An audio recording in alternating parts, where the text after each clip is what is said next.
اب میں ایک ایسی آیت نازل فرمائی جو اپنی عظمت کے اعتبار سے، فصاحت و بلاغت کے اعتبار سے، جامعیت کے اعتبار سے، تاثیر کے اعتبار سے قرآن کی بڑی عظیم آیت ہے، اور اس کو آیت الکرسی کہا جاتا ہے۔ اور اس میں یہ بات بھی صراحت کے ساتھ کہہ دی گئی ہے کہ اللہ تعالیٰ کی بارگاہ میں کسی کی سفارش نہیں چلتی سوائے اس کے کہ اللہ تعالیٰ خود ہی کسی کو اجازت دے دے یا حکم دے کہ تم سفارش کرو، تو بے شک پھر اس کی سفارش اللہ تعالیٰ قبول فرما لیتے ہیں۔ لیکن جو اللہ تعالیٰ کی مرضی کے بغیر خود اپنی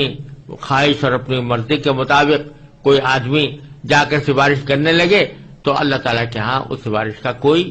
مقام نہیں، اور نہ اللہ تعالیٰ کے ہاں وہ چل سکتی ہے، نہ ایسا کوئی شخص سفارش کر سکتا ہے اللہ تعالیٰ کے اذن کے بغیر۔ تو اس بیان کے لیے اللہ تبارک و تعالیٰ نے آگے اللہ آیت الکرسی نازل فرمائی ہے، اور بعض احادیث کے اندر آیا ہے کہ یہ قرآن کریم کی عظیم ترین آیت ہے۔ اللہ تبارک و تعالیٰ نے قرآن عظیم سب سے زیادہ عظمت والی آیت یہ نازل فرمائی ہے۔ اور حضرت ابو ہریرہ رضی اللہ تعالیٰ عنہ کی ایک روایت میں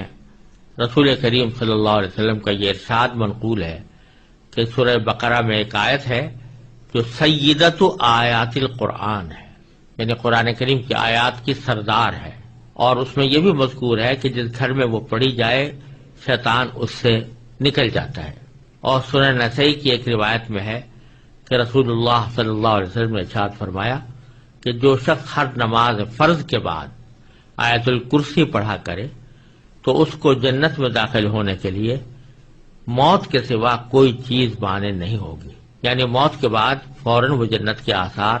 اور راحت و آرام کا مشاہدہ کرنے لگے گا۔